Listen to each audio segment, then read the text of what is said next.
Please remember, none of this is financial advice. Free will is the sensation of making a choice. The sensation is real, but the choice seems illusory. Laws of physics determine the future.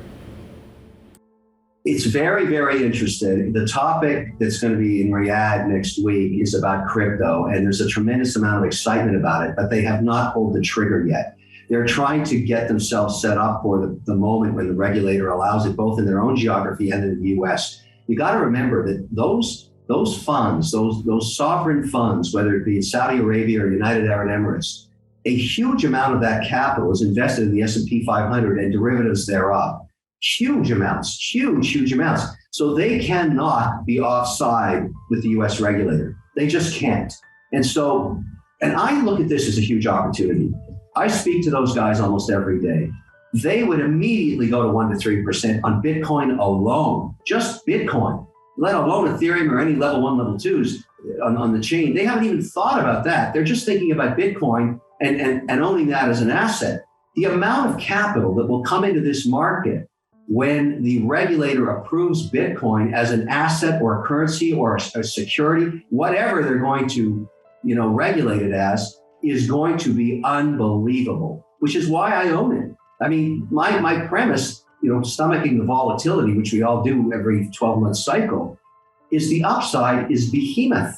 It's huge. And so O'Leary says when the Middle East takes 1% of their sovereign wealth fund and buys Bitcoin, it's going to move the price. Just them opening a position will make crypto surge. This is why O'Leary owns crypto, because we are still early and the upside is behemoth. It's huge. The Middle East region is an interesting area because, as you know, the Saudi Arabian Monetary Authority partnered with Ripple. October 26th to 28th, Novogratz and Garlinghouse will be elbow to elbow at Saudi Arabia for an Invest in the Humanity conference. Brooks Entelwise announces the PPYPL in the UAE is going to be using on-demand liquidity. This is the region that O'Leary is salivating over, and Ripple is partnered with the central bank. The UAE is rolling out on-demand liquidity. So if I lift it up, the bottom line is we're in the first or second inning of true transformation of how we deal with money. And if it's an individual, if it's a corporation, and it's, as I said, not a big bang, but what is going to happen, we're going to continue to put capital to work behind very smart ideas. And the moment the word adoption, you mentioned, the moment adoption comes in, there's going to be more capital there. And that's why I think there's plenty of venture capital. Are there people willing to sign a $1 or $2 billion check to scale some of these businesses? It's more difficult for them because they need to go back and say, okay, what does the spreadsheet say? So so that notion of sophistication coming into private equity on fintech is something we're banking on, at least, and our LPs are with us on the journey. But it's fascinating to see. We are nowhere yet, in all humble observation here.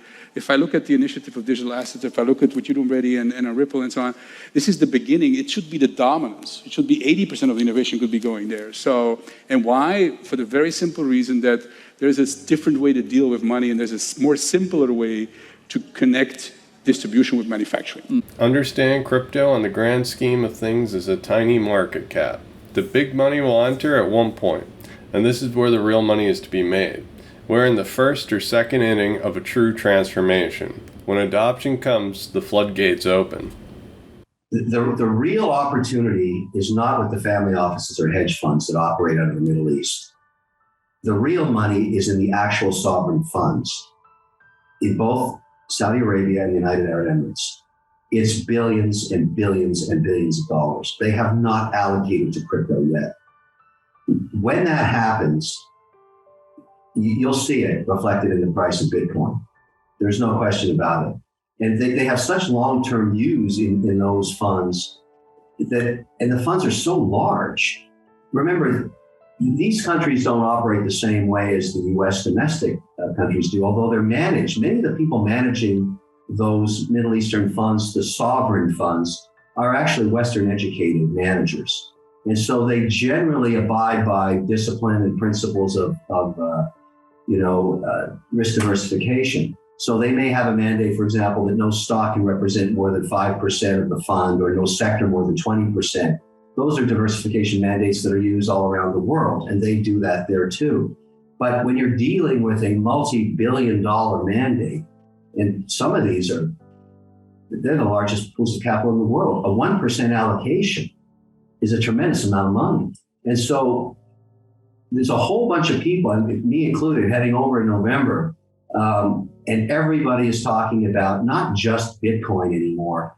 It's what would a portfolio look like if, the managers are asking this of participants that are already building these portfolios.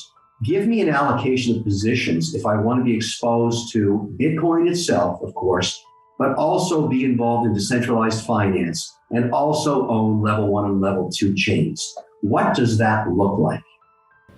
When these huge sovereign wealth funds in the UAE and SAMA buy Bitcoin, it's going to be reflected in the price. What happens when they utilize XRP and other digital assets? When the regulations give the green light for buying crypto, the financial plumbing has been set for utility. Well, I think, David, I think what you're seeing, given the amount of central banks and countries that are looking for a CBDC, is that they recognize this wave of decentralization. And countries are looking really to protect the future of money and what it means. And as SWIFT becomes more and more antiquated, countries need to innovate. And so I think here in the United States, I don't expect any real action coming out of the Fed and the white paper. But what I do, reading between the tea leaves, is that stable coins and crypto and central bank digital currencies, and whether it's a digital dollar now or in 5 years, they will live alongside each other, and stable coins will likely be regulated like a bank. I think if you look at the medal ceremony for digital assets at Beijing 2022, China is definitely in the lead with regards to it. Sweden and the Bank of England are doing quite well. With regards to those 5 countries, it's really going to be interesting to see what major central bank like Lagarde and the ECB take a more innovative approach. And I think it would be great if the US and the EU came together for best practices and almost created a digital asset Bretton Woods, because that's really where we're heading. The wave of decentralization is coming. SWIFT is antiquated and nations are updating. Crypto, Fed coins, and stable coins will live side by side. Stable coins are likely to be regulated as banks. The G7 nations will come together at one point for a digital Bretton Woods setting the standards for adoption. When this happens, the upside that O'Leary talked about will be here.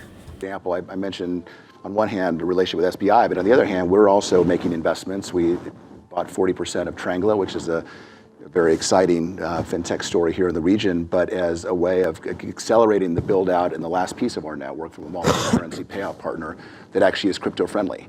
So I do think it's bolting some of these pieces together in ways that we don't have to solve the whole thing, because there are people out there that are doing it better than we can on certain pieces of this. Brooke said the last piece of their network is Tranglo. I believe that used to be MoneyGram, and since the wrench is thrown in the works by the SEC, this is going to happen in the Asian region first. The last piece, multi-currency payout partner, Tranglo. I believe that the Asian region has a network ready to go, and Tranglo is the on and off ramp for this network. Mm-hmm. Well, I guess on your first question on my pivot, I guess, I was always, throughout my career, a builder. I loved building businesses, and particularly innovation, so new businesses. And, I was sort of present at the creation of derivatives, and that grew to be a huge business. And, the financial services industry is all about just continued reinvention. And I always say, like every 20 years, it completely reinvents itself. Like 80% of the revenues didn't even exist 20 years before. So, and we're seeing it, again, in Brad's businesses and all the things we're talking about here. And that's an amazing thing about the industry, and it's an exciting thing about it. And so for me, that was always what I liked to do. And frankly, I viewed this, what we're doing at Exos, as the single greatest opportunity that I've ever seen in my career. So in my view, this is, and it's, you can see it. You can see the way markets are developing. Everything we're talking about on this stage are, point to the fact that this is a huge opportunity. And I think, as Rob said, to me, I think, I do think the big banks are going to continue to be important. They're going to be there. But I think that the amount of market cap, the amount of wealth creation that's going to happen in this sector over the next 5 or 10 years is going to be really unprecedented. I mean, I think there's going to be a huge amount. Yeah. This is the opportunity of a lifetime. The amount of wealth creation in the next 5 years is going to be unprecedented. I will manage risk for boom and bust cycles, but I will always have crypto, for this is an immense opportunity that is coming. Be prepared for the upside as well as the downside. Percent holdings. The only buildings we didn't sell are illiquid or have issues around them. They house movie theaters and things like that. And we had all this cash. So we go to the cash desk and we say, okay, we have to park this cash while we redeploy it. And they offered us 23 basis points. And I'm talking about some of the biggest cash desks in New York. And I said, this is insane. You're going to give me 23 bips? And I'm facing 2.1% inflation. That's when we started digging into stablecoin, because that was the first time we started that dialogue with Circle and other entities.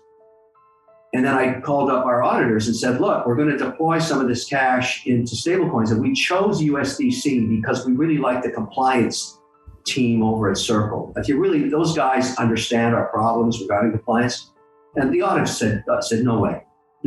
You are not doing that. We're not signing the statements. I said, that's crazy. I want to deploy this capital. You won't sign my statements? No, we won't. It's not approved by the regulator.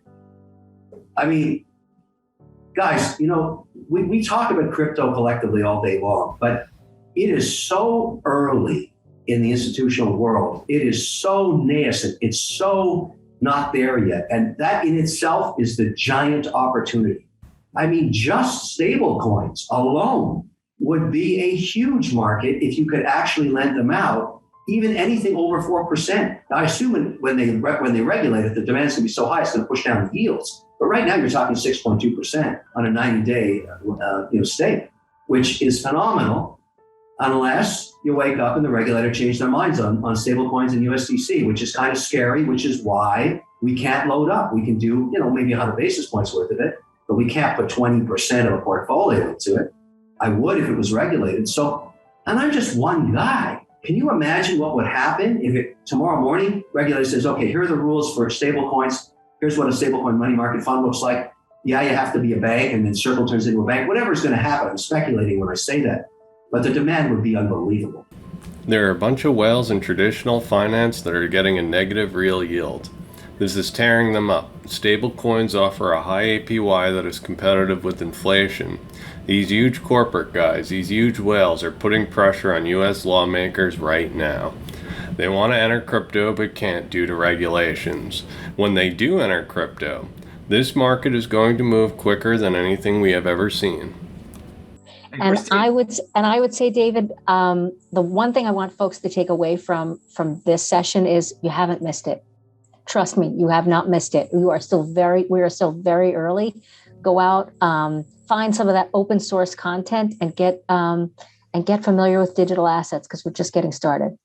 The UPTO, or the U.S. Patent and Trademark Office, granted Identity a global connected ecosystem.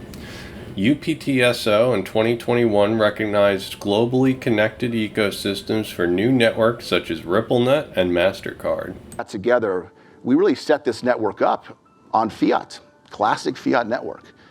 But what we're able to do now, this is really the end game, is what can we do to turn that on with this blockchain technology and cryptocurrency to even accelerate that network. So we have a product called On-Demand Liquidity, which is effectively using XRP, the digital asset, to settle between members of the network, between big corridors on that network.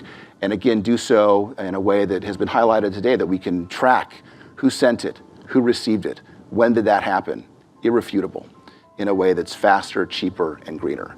And so we're really excited about this. We are doing this in building a big APAC headquarters in Singapore, because we happen to think this is one of the great cities in the world to do so.